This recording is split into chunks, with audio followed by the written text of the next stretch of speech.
지난주 오전에는 이사야 56장 57장 말씀을 통해서 여호와께 엮인 인생이라는 제목으로 하나님 말씀을 선포했었고, 오후에는 이어서 이사야 58장에서 59장의 말씀을 통해서 매일 금식합시다 라는 제목으로 생명의 말씀을 설교했었습니다.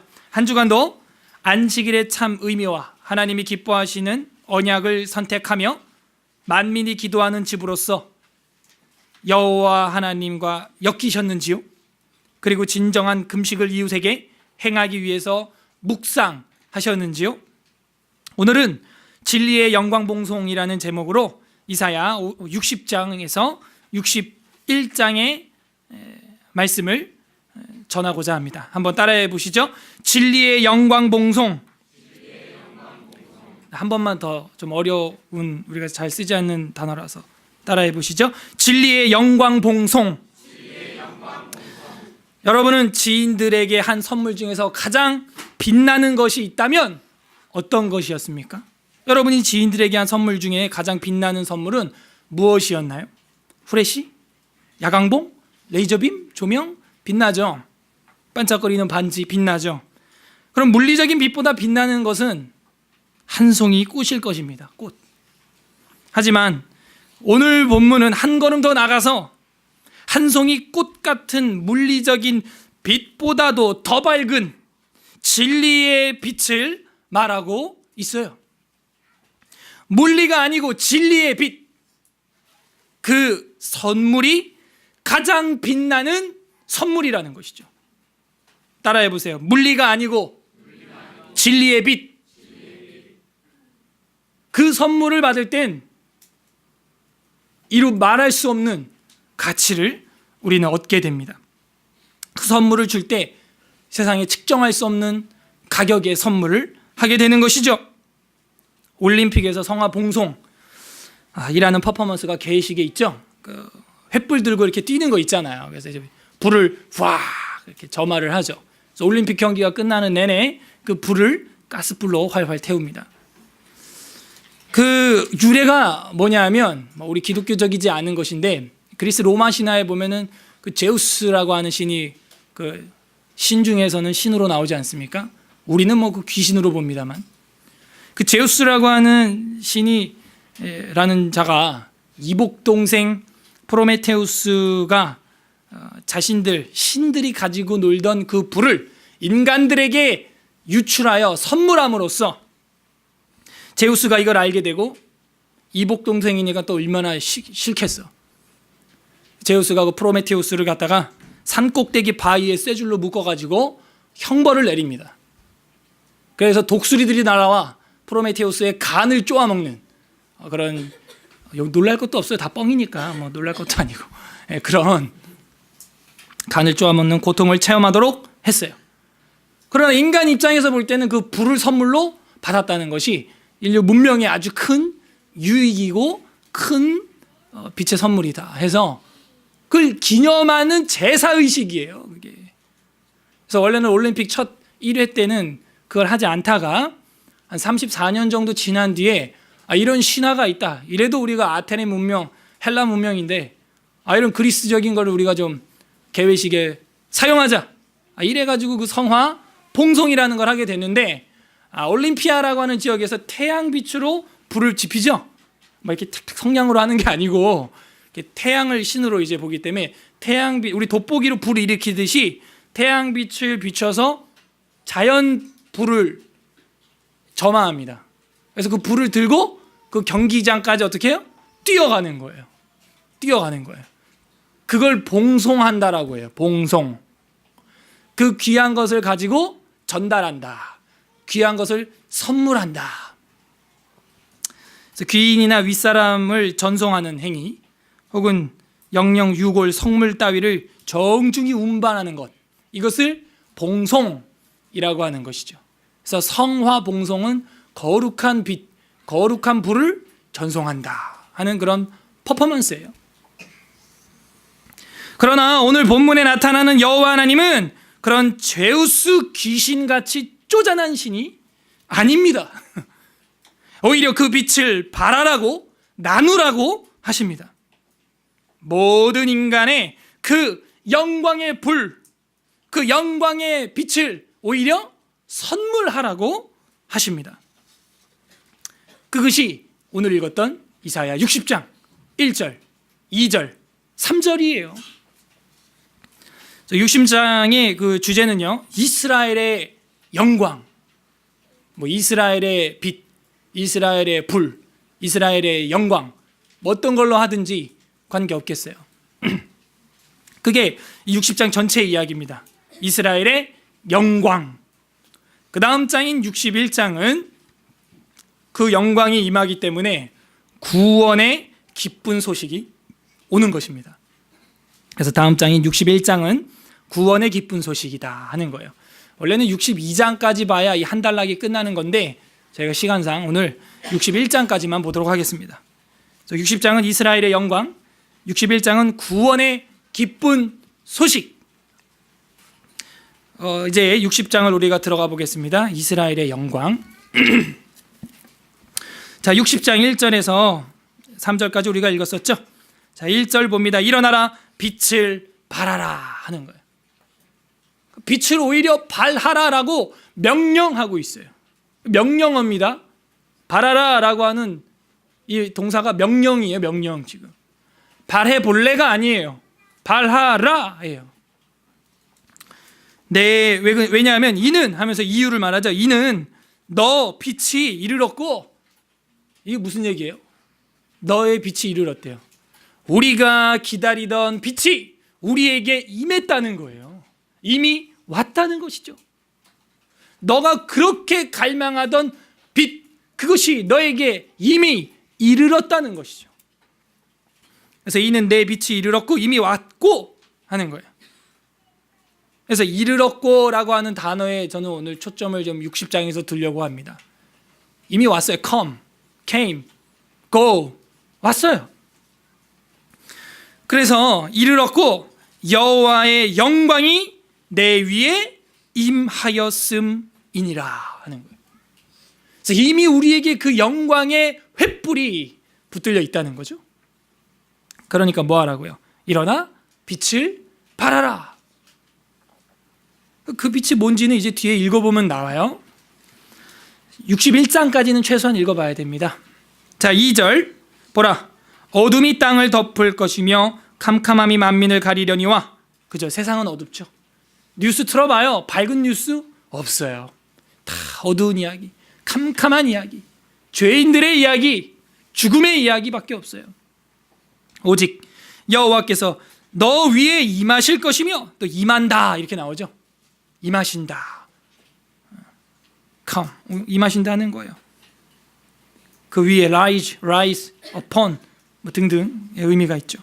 임하실 것이며 그의 영광이 내 위에 나타내리니. 3절 우리 다 같이 읽어보겠습니다. 시작. 나라들은 내 빛으로, 왕들은 비치는 내 광명으로 나오리라. 자, 우리가 빛을 발하고 우리에게 이미 우리가 바라던 빛이 이르렀으면 어떻게 되는 거예요? 나라들은 내 빛으로, 왕들이 비치는 너의 광명으로 나오리라.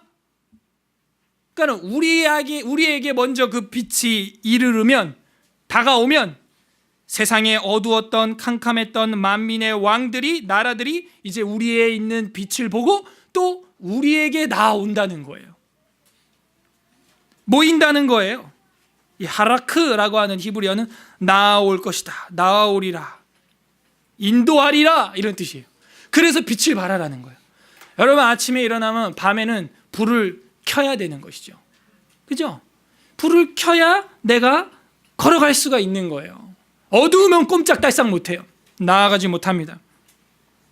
그래서 결국에는 하나님께서 우리의 영광이 되어주시고 우리에게 빛을 주셨고, 이제는 우리가 그 빛을 발할 때 어떻게 돼요? 이제는 열방이 우리에게로 나온다는 것이죠. 나온다는 거예요. 그러면서 이제 열방 전도에 대한 이야기가 4절부터 나옵니다.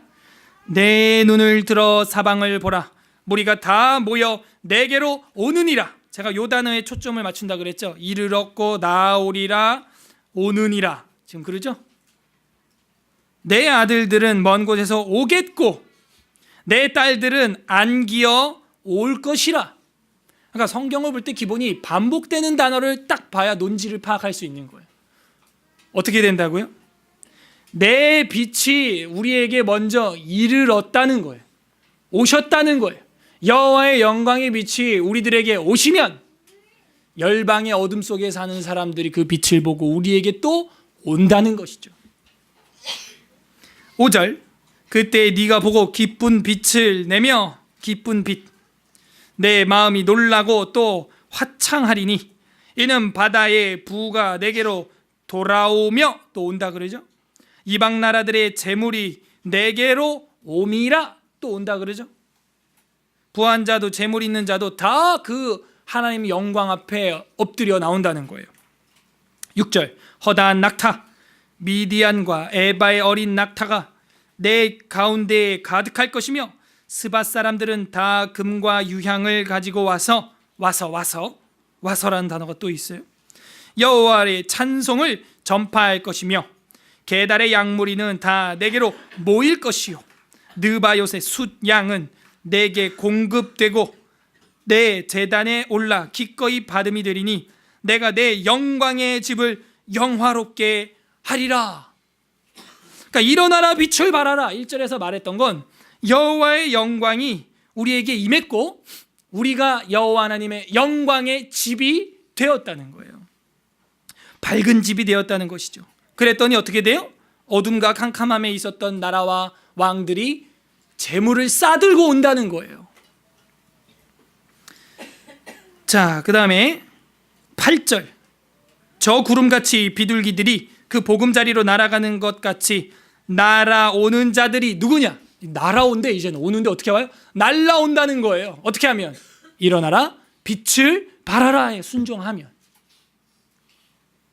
곧 섬들이 나를 앙망하고, 앙망한다는 것은 사모한다라는 말이죠. 다시스의 배들이 먼저 이르되 먼 곳에서 내 자손과 그들의 은금을 아울러 싣고 와요. 은금을 싸들고 온다는 거예요.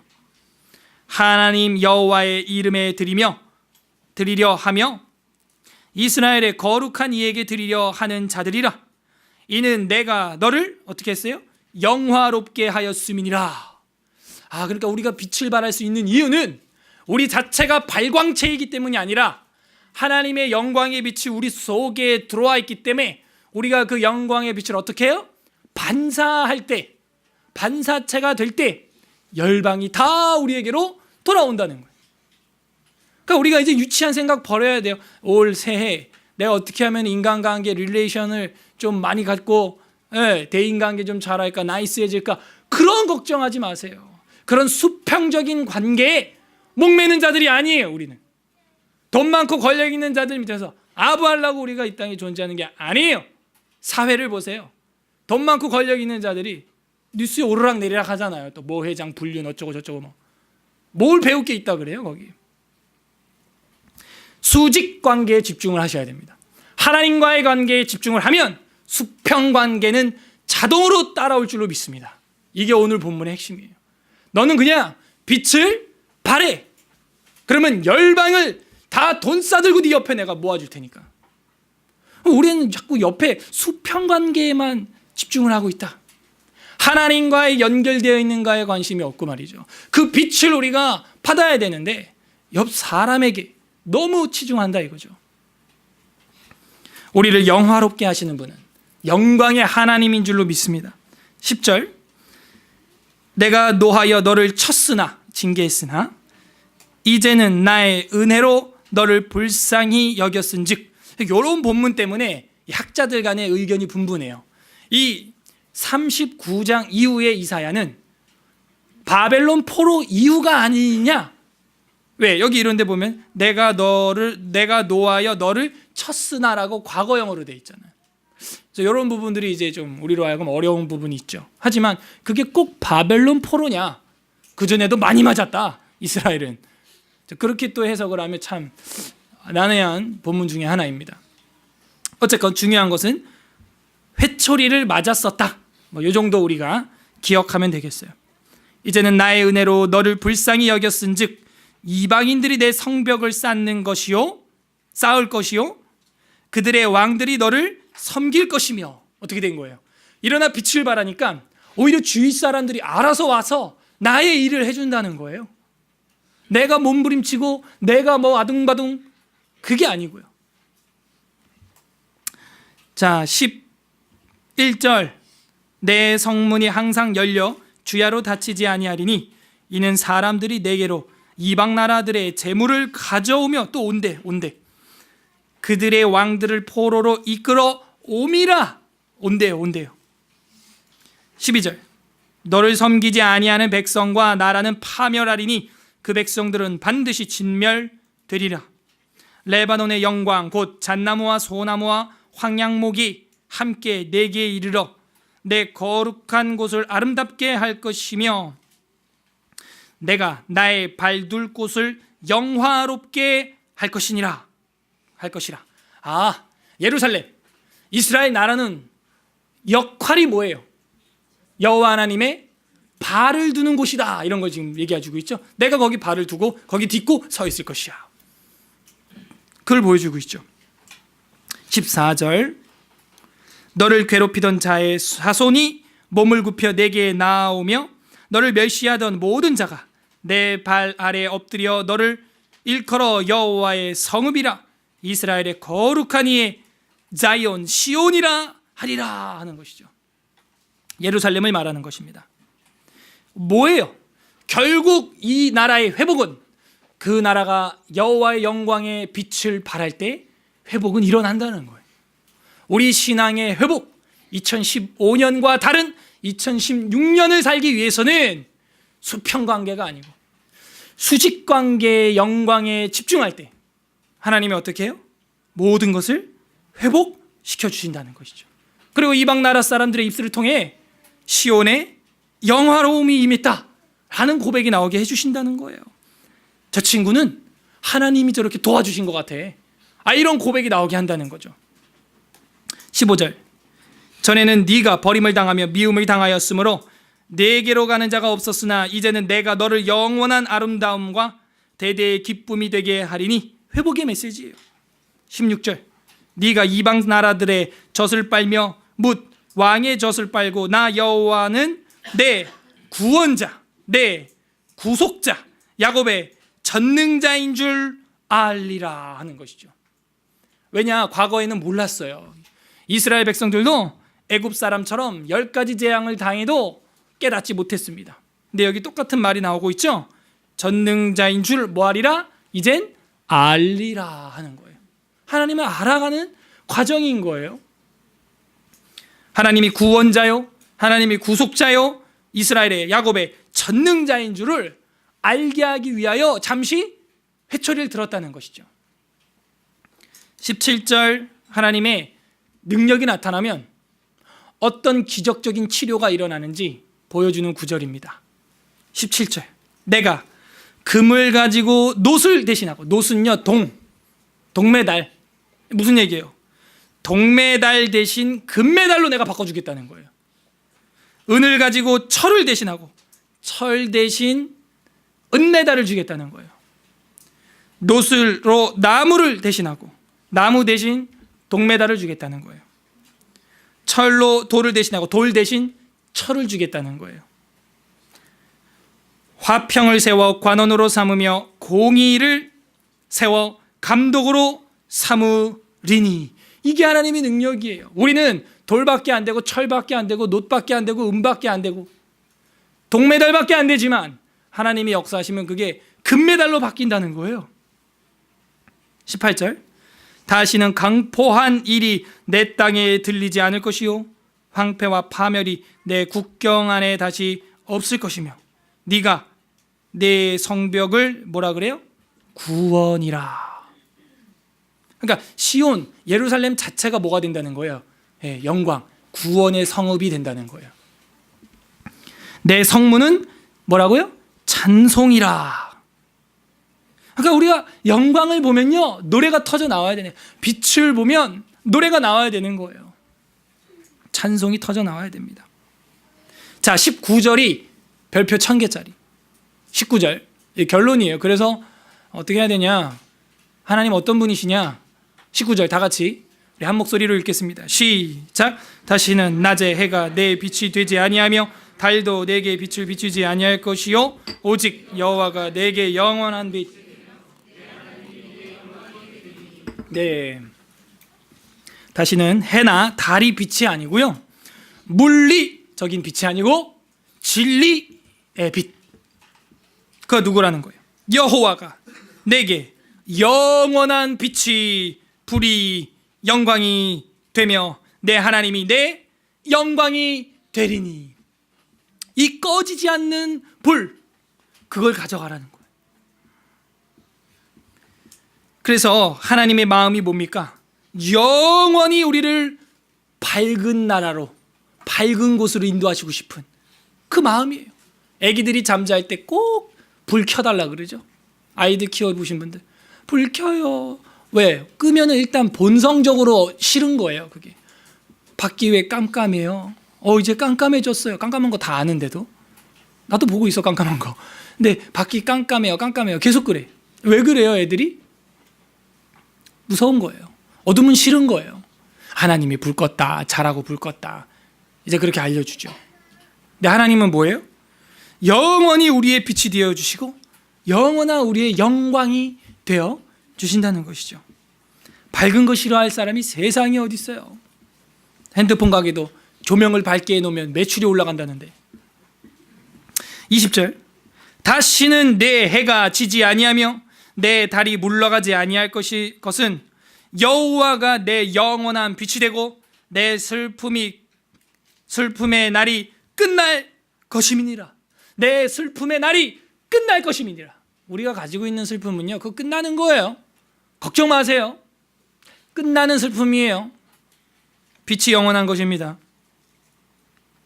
21절. 내 백성이 다 의롭게 되어 영원히 땅을 차지하리니 그들은 내가 심은 가지요 내가 손으로 만든 것으로서 나의 영광을 나타낼 것인즉. 이게 1절이죠. 그죠? 일어나 빛을 발하라.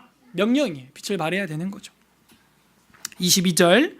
그럼 어떤 일이 또 일어난다? 22절 다 같이 읽겠습니다. 시작. 그 작은 자가 천명을 이루겠고 그 약한 자가 강국을 이룰 것이라. 때가 되면 나 여호와가 속히 이루리라. 이거는 뭐 율법에 나오는 거죠. 한 명이 천을, 둘이 만 명을 감당하리라는 거죠. 그러니까 우리 기독교인들의 신앙은 이런 거예요.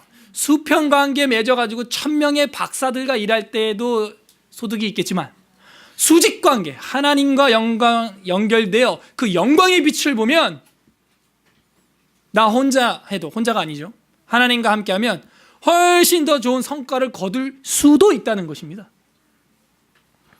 그게 하나님이 주시는 이 무기예요. 무기. 작은 자가 1000명을 감당하고 약한 자가 강국을 이루는 것이죠. 그러면서 어떻게 해요? 빛을 발하는 거예요. 영광을 발하는 것이죠.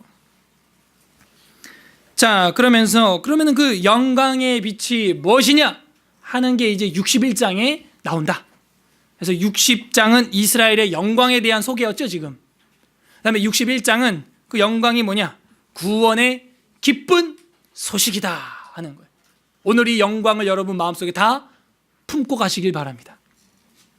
자, 61장 구원의 기쁜 소식. 61장 1절 아주 유명한 말씀이죠. 우리 다 같이 읽겠습니다. 시작. 주 여호와의 영이 내게 내리셨으니 이는 여호와께서 내게 기름을 부으사 가난한 자에게 아름다운 소식을 전하게 하려 하심이라. 나를 보내사 마음이 상한 자를 고치며 포로된 자에게 자유를, 갇힌 자에게 노임을 선포하며. 아멘. 많이 들었죠? 왜 많이 들었냐? 누가복음에서 예수 그리스도께서 이 본문을 직접 인용하셨기 때문입니다. 많이 들었어요, 이 말씀에. 진짜 영광이 뭐냐? 영원히 꺼지지 않는 빛이 무엇이냐? 주 여호와의 영이, 성령이 내게 내리셨으니, 주의 종인 그리스도에게, 이는 여호와께서 내게 기름을 부으사. 이 기름을 부은다 하는 것이 메시아 이런 뜻이에요. 그래서 기름을 붓는 것은 왕이나 제사장, 선지자에게 기름을 붓죠. 그래서 예수님을 우리가 메시아라고 하는 것이죠. 그게 헬라어로 번역이 되면 크리스토스가 되는 거예요. 기름 부음 받은 자. 기름을 부으사 가난한 자에게 아름다운 소식을 이렇게 돼 있는데 좀 번역을 다시 할게요. 이 아름다운 소식을요, 옆에다가 기쁜 소식 이렇게 하세요.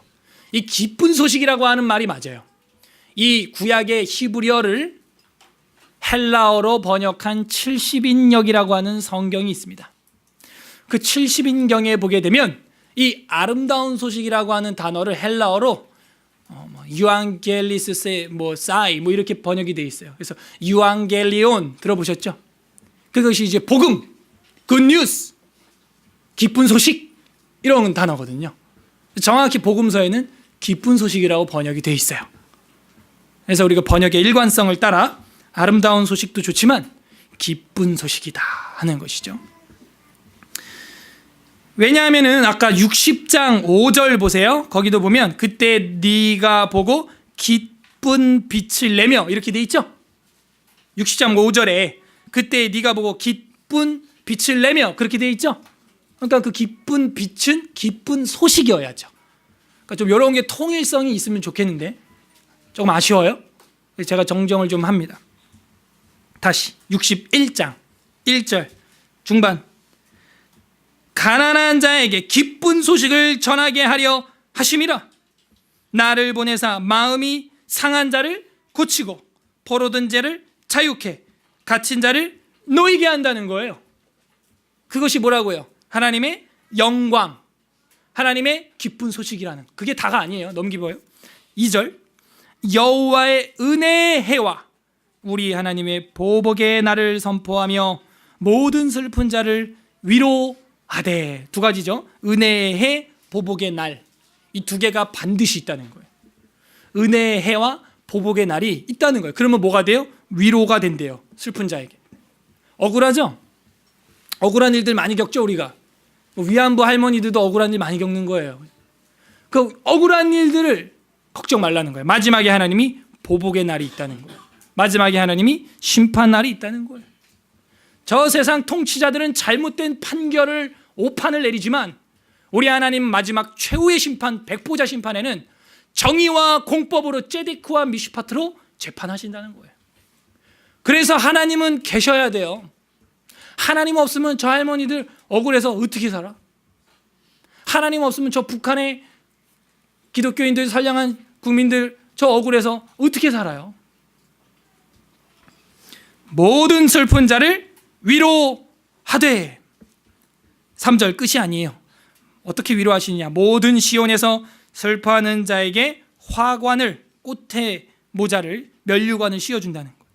그리고 죄를 대신하며 기쁨의 기름을, 쟤는 이제 먼지 티끌을 날리면서 막 뒹구르면서 슬퍼하는, 애통하는 장면이죠. 아이고 아이고 하는 건데, 그 곡 대신 기쁨의 기름으로 그 슬픔을 대신하며 찬송으로 그 근심을 대신하고, 찬송으로 근심거리들을 대신하고, 그들이 의의 나무 곧 여호와께서 심으신 그 영광을 나타낼 자라 일컬음을 받게 하려 하심이라. 회복의 메시지가 한두 개가 아니죠. 지금 뭐예요? 가난한 자에게 기쁜 소식을, 상한 자를 고치고 포로된 자를 자유하게, 갇힌 자를 놓아주고, 슬퍼하는 자에게 화관을, 죄를 뒤집어 쓴 사람에게 기쁨의 기름을, 비통한 자에게, 근심하는 자에게 찬송의 옷을, 그리고 그를 의의 나무 여호와께서 심으신 그 영광을 심어준다는 것이죠. 이 의의 나무라는 것은 우리를 말하는 건데, 의의 나무 곧 여호와께서 심으신 그 영광을 나타낼 자라 이렇게 되어 있어요. 그러니까 우리 안에 하나님의 영광, 그리스도 메시아의 영광이 심겨져 있으면 저와 여러분이 뭐가 되는 거예요? 의의 나무가 되고 의의 숲이 되는 것이죠. 푸르른 의의 나무가 가득해지는 것입니다. 자, 4절 보게 되면은 그래서 제사장들을 세웠다 하는 이야기를 해요. 4절, 그들은 오래 황폐하였던 곳을 다시 쌓을 것이며 옛부터 무너진 곳을 다시 일으킬 것이며 황폐한 성읍 곧 대대로 무너져 있던 것들을 중수할 것이며. 그러니까 저희들도요, 아무 소망 없어 보이고 대대로 무너져 보이고 이 집안은 대책이 없어 보이고 가문 대대로 망해 보이는데 걱정 말라는 거예요. 하나님께 돌아오면 모든 것이 회복이 된다는 거예요. 가난한 자, 병든 자, 갇힌 자, 묶인 자, 억눌린 자, 슬퍼하는 자, 죄를 뒤집어 쓴 자, 근심하는 자, 다 회복이 된다는 거예요. 5절, 외인은 서서 너희 양떼를 칠 것이요 이방 사람은 너희 농부와 포도원 지기가 될 것이나 오직 너희는 여호와의 제사장이라 일컬음을 받을 것이라. 빛을 발하니까 사람들이 너희를 우리 하나님의 봉사자라 할 것이며 너희가 이방 나라들의 재물을 먹으며 그들의 영광을 얻어 자랑할 것이니라. 너희가 수치 대신에 보상을 배나 얻으며 능욕 대신에 몫으로 말미암아 즐거워할 것이라. 그리하여 그들의 땅에서 갑절이나 얻고 영원한 기쁨이 있으리라. 기쁜 소식. 그러니까 지금 회복의 메시지가 한두 개가 아니죠. 8절, 무릇 나 여호와는 정의를 사랑하며, 미슈파트예요. 불의의 강탈을 미워하며 성실히 그들에게 갚아주고 그들과 영원한 언약을 맺을 것이라. 언약의 하나님이죠. 9절, 그들의 자손을 뭇 나라 가운데 그들의 후손을 만민 가운데 알리리니 무릇 이를 보는 자가 그들은 여호와께 복받은 자손이라 인정하리라. 아까 우리가 시편 2편에도 찬송을 했죠. 복이 있도다. 그죠? 여호와 그분 경외함으로써 섬기고 떨며 즐거워하라. 그 아들에게 입을 맞추어라. 복이 있다는 거예요.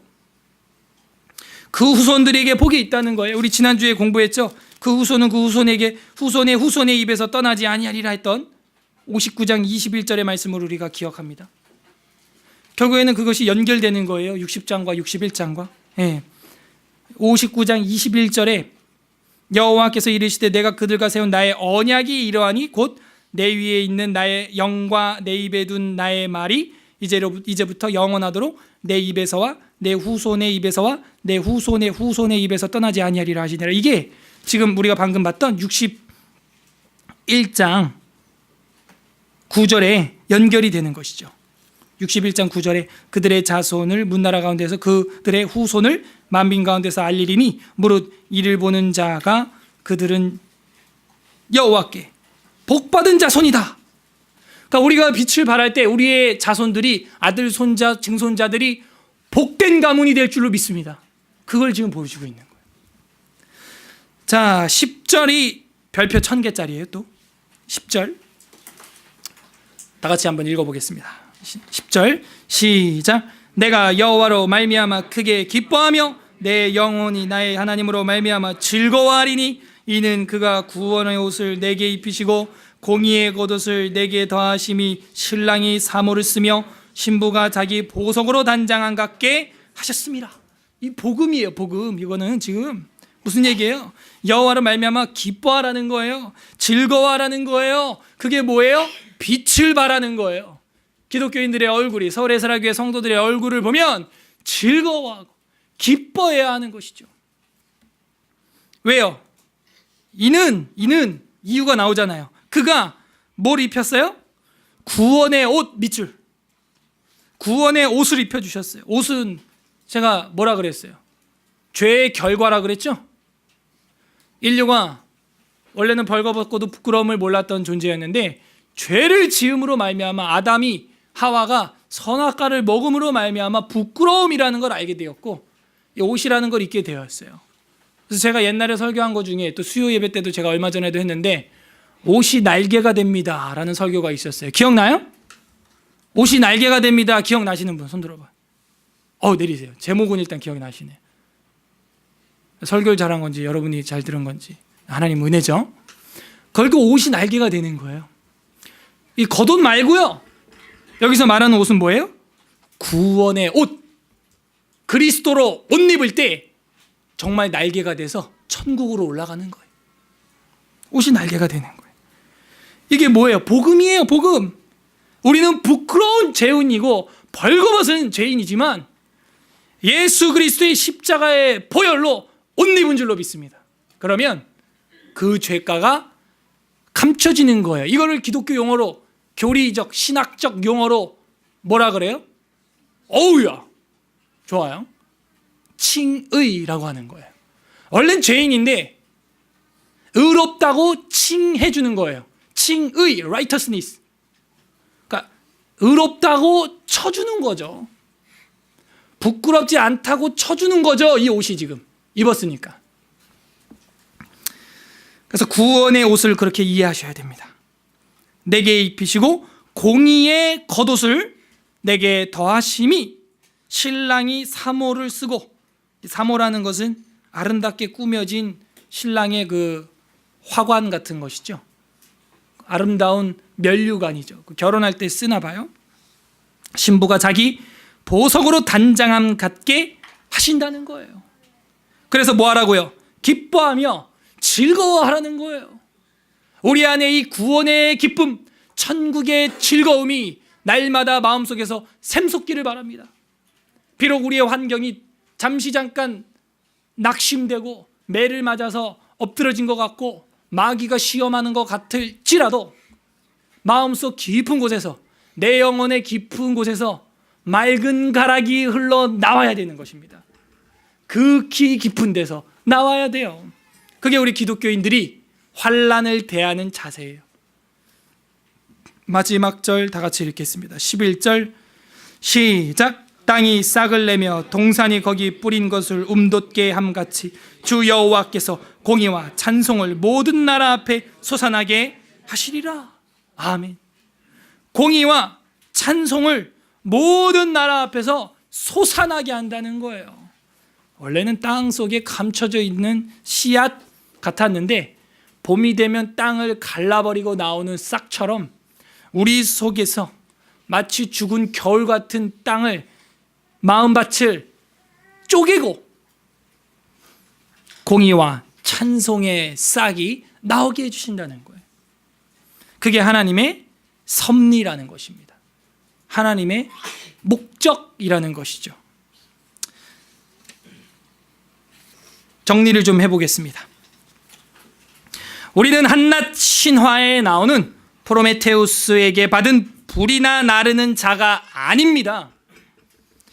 태양보다 달보다 강하고 영원한 구원의 빛을 받아 나르는 사람입니다.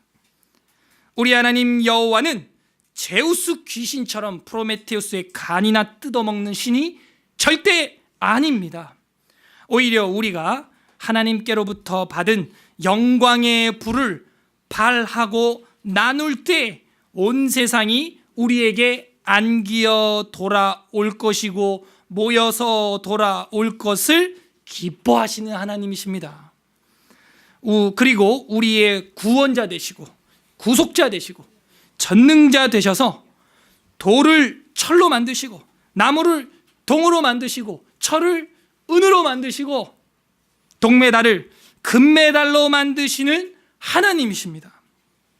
하나님은 간이나 뜯어먹는 귀신이 아닙니다. 가난한 자에게 기쁜 소식을, 마음이 상한 자를 고쳐주시기를, 죄에 포로된 자에게 진정한 자유를, 갇힌 자에게 노임을, 슬퍼하는 자에게 화관을, 죄를 대신하여 기쁨의 기름을, 애통하고 근심하는 자에게 찬송의 옷을 입히시기를 간절히 바라시는 사랑의 신인 것입니다. 어디 제우스 따위하고 비교나 되겠습니까? 그리고 궁극적으로는 어두웠던 우리를 구원의 옷과 공의의 겉옷으로 의롭다 칭하셔서 불의 근원, 빛의 근원, 영광의 근원인 그의 나라 천국으로 옮겨주시려는 분이십니다.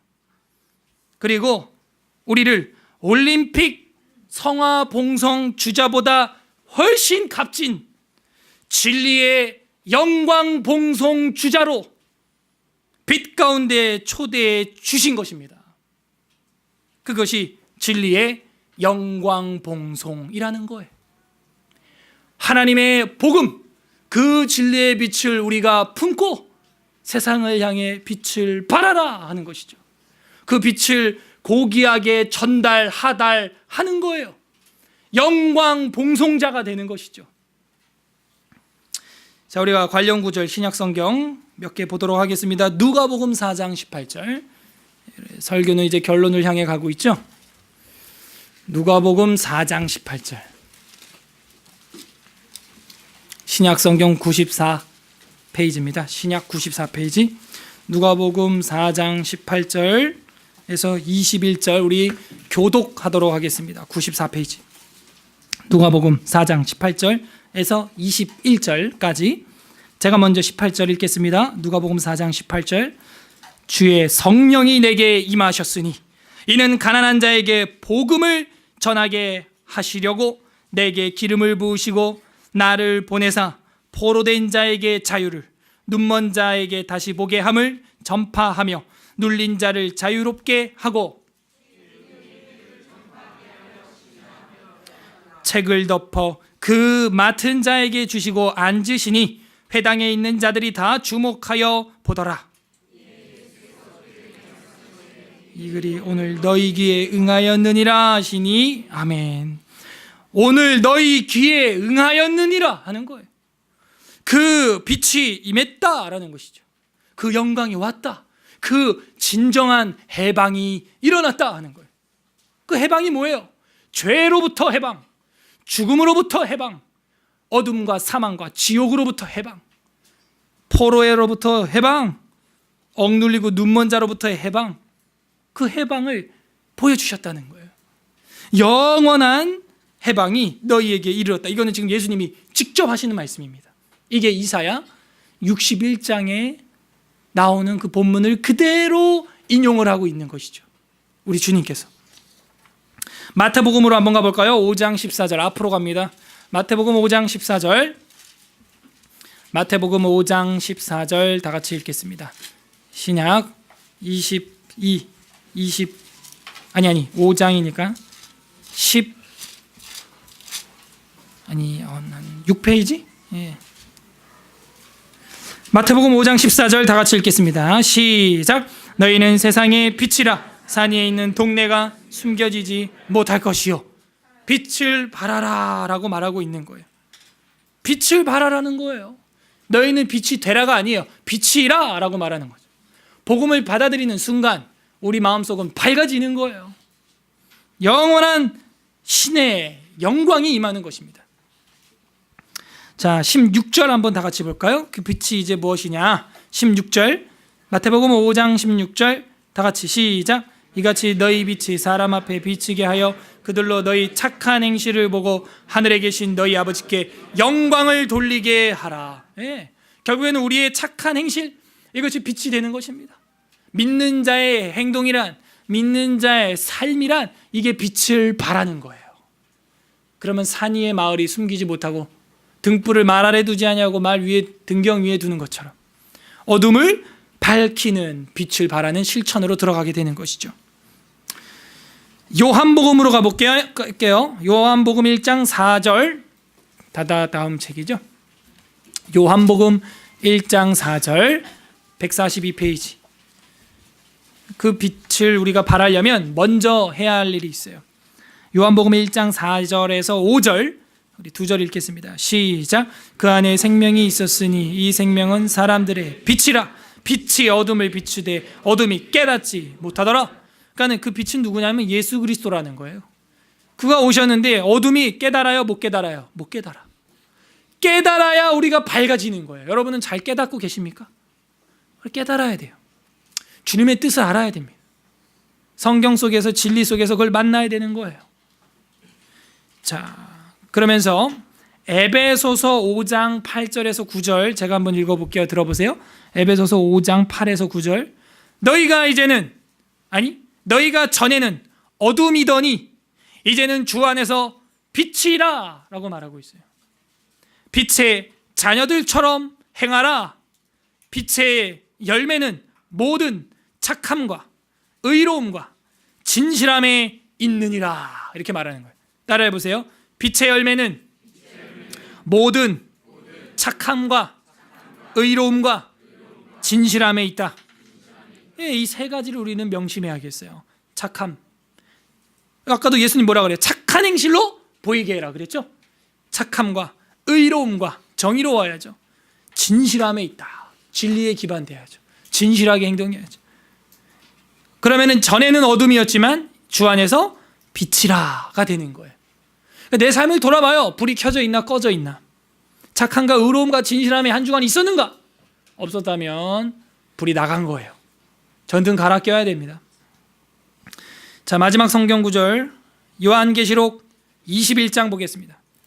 요한계시록 신약성경 마지막 책 21장 거의 마지막 직전 장 21장 22절에서 27절인데요. 요한계시록 21장 22절 422페이지 422 계시록 21장 22절 우리 한 절씩 마지막 절까지 읽어보겠습니다. 제가 먼저 21장 22절 읽어보겠습니다. 성 안에서 내가 성전을 보지 못하였으니 이는 주 하나님 곧 전능하신 이와 및 어린 양이 그 성전이심이라.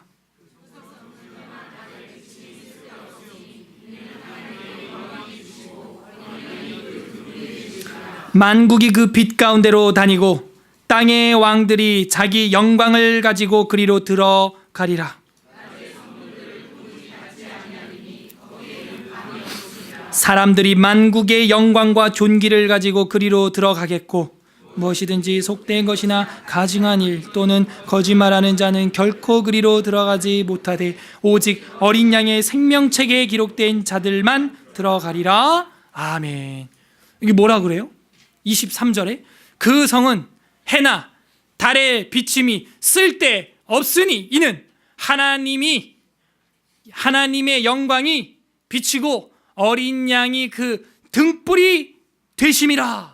이사야서하고 정확히 맞아떨어지죠. 아니 아까 이사야서 몇 장이었어요? 60장 19절이었죠. 제가 별표 1000개짜리라고 한 거 정확히 맞아떨어지잖아요. 세상에 달과 해가 빛이 아니라 여호와 하나님이 빛이 되어주신다는 거예요. 그 나라가 어떤 나라? 하나님 나라, 천국이라는 것입니다. 할렐루야. 더 이상 우리에겐 어둠이 없습니다. 이제 하나님께서 2000년 전 예수 그리스도라는 구원의 옷, 공의의 겉옷을 입혀주시어 죄 없다 칭해 주셨기 때문이에요. 그 옷을 입어야 돼요. 그리스도로 옷 입어야 돼요. 그러면 그 파티장에 들어갈 수 있어요. 옷 입는다는 건 쉬워요. 내 마음에 영접하면 되는 거예요. 그 불을 켜면 되는 거예요. 제일 쉬우면서도 제일 어려운 것 중에 하나죠. 믿는다라고 하는 것. 자, 신학적으로 정리를 해볼까요? 어떤 신학이 있어요? 웨스트민스터 신학업에서 강해 제 11장에 보게 되면 칭의라고 하는 파트가 따로 있습니다. 1항에 있는 내용을 제가 읽어보겠습니다. 잘 들어보세요. 여호와 하나님께서는 유효하게 부르신 자들을 또한 값없이 의롭다고 칭하신다. 이 칭의는 의를 그들에게 주입해 줌으로써가 아니라 그들의 죄들을 용서해 주시고 그들의 인격을 의로운 것으로 간주하여 용납해 주심으로써 되는 것이다. 또한 그들 안에서 이루어진 어떤 것이나 또는 그들에 의해서 되어진 어떤 것 때문이 아니라 오직 그리스도 때문이며, 이게 무슨 얘기예요? 구원의 옷 때문이며 공의의 겉옷 때문이라는 거죠. 오직 그리스도 때문이며 믿음 자체, 믿는 행위 또는 어떤 다른 복음적인 순종을 그들의 의로 돌림으로써가 아니다. 그리스도의 순종과 속량을 그들에게 돌림으로써 부르심을 입은 그들은 그리스도와 그의 의를 믿음으로 받아들이고 의존할 때 의롭다함을 받는 것입니다. 그 믿음은 그들 자신에게서 나온 것이 아니고 그것은 하나님이 주시는 선물이다. 이렇게 쓰면서 끝내고 있어요. 선물이에요. 하나님이 우리 인간에게 주신 불이에요. 이거는 프로메테우스가 유출한 그런 선물과는 차원이 다릅니다. 물리적인 불이 아니에요. 물리적인 선물을 뛰어넘는 선물인 것입니다. 여기 어떤 하나님 마음이 있어요? 어둠 속에서 소경이 되어서 헤매고 있는 나를 태양보다 달빛보다 밝은 여호와의 영원한 빛으로 하늘의 영광으로 밝혀주시고 싶은 하나님 아버지의 마음이 거기 나와 있는 거예요. 살리고자 하는 아버지의 애타는 마음이 거기 담겨 있는 거예요. 그 태양빛을, 아니 태양보다 밝은 빛을 만난 사람이 성경에 많이 나온답니다. 사도 바울도 사도행전 26장 13절에 아그리빠 왕 앞에서 간증을 해요. 왕이여, 정혼화되어 길에서 보니 하늘로부터 해보다 더 밝은 빛이 나와. 뭐보다 더? 해보다 더 밝은 빛이 나와 내 동행들을 둘러 비추는지라. 우리가 다 땅에 엎드러짐에 내가 소리를 들으니 히브리 말로 이르되 사울아 사울아 네가 어찌하여 나를 박해하느냐. 가시채가 뒷발질하기 내가 고생이니라. 내가 대답하되 주여 누구시니까? 주께서 이르시되 나는 네가 박해하는 예수 그리스도라. 그래서 이 사도 바울이 변화돼서 유럽을 변화시킨 거 아닙니까? 해보다 더 밝은 빛, 그걸 만나야 되는 거예요. 적용해 보세요. 일어나라 빛을 발하라 하는 거예요. 우리에게는 영혼을 밝히는 구원의 기쁜 소식이 이르렀고 여호와의 영광이 우리 위에 임했습니다.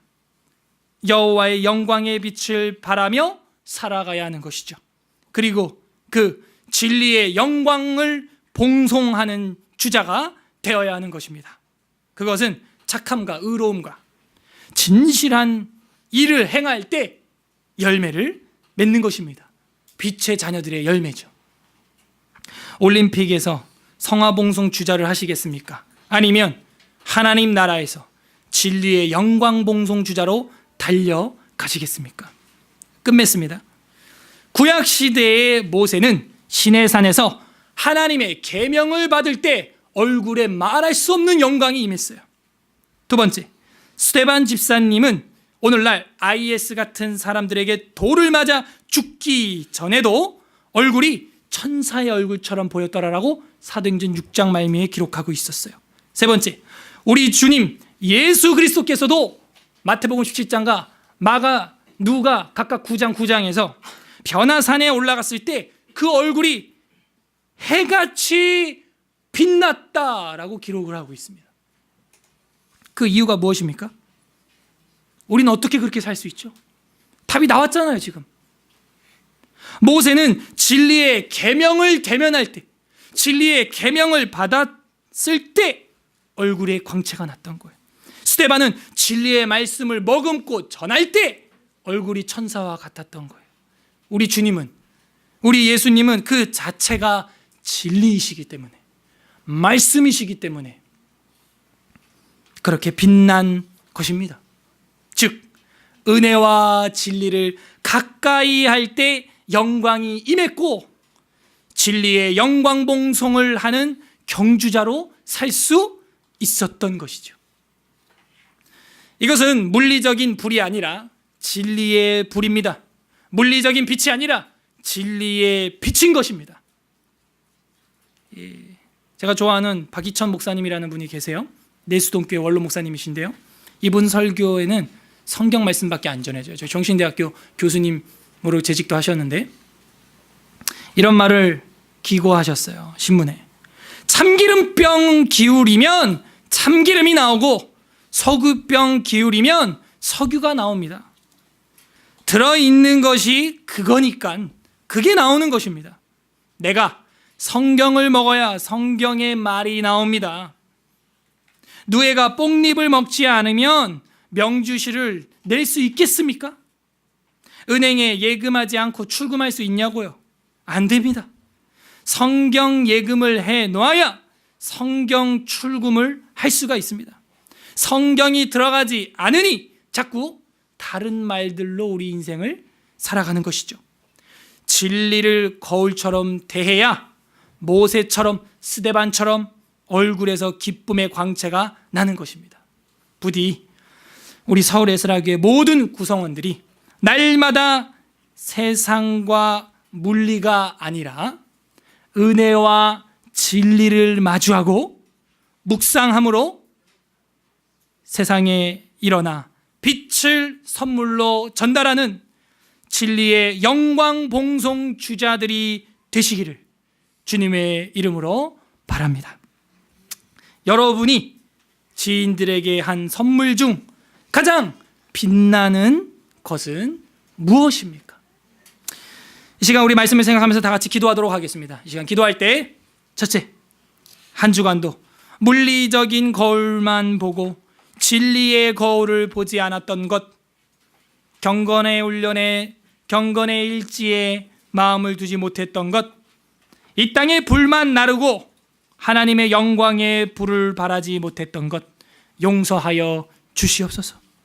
회개하는 기도했으면 좋겠고요. 두 번째, 저희를 통하여 가난한 자에게 기쁜 소식이 마음이 상한 자를 고치시고 포로된 자에게 자유가, 갇힌 자를 놓아주고 슬퍼하는 자에게 화관을, 죄를 뒤집어 쓴 자에게 기쁨의 기름이, 비통하고 근심하는 자에게 찬송의 옷이, 은혜의 해가 새해가 될 수 있도록 저희들을 사용하여 주시옵소서. 그리하여 일어나라 빛을 발하라 라는 그 명령에 동참하여 많은 이들을 빛의 나라로 인도하는 제사장으로 살게 하여 주시옵소서. 또 우리를 먼저 빛 가운데로 강력하게 이끌어 주신 하나님 감사합니다. 그런 감사 기도도 올려드렸으면 좋겠습니다. 회개하는 기도와 간구하는 기도, 감사하는 기도, 우리 다 같이 말씀을 생각하시면서 성령님께서 깨닫게 하시는 대로 다 함께 기도하도록 하겠습니다. 기도합니다. 하나님 아버지 감사드립니다. 오늘도 주의 진리의 말씀으로 저희를 비춰주시고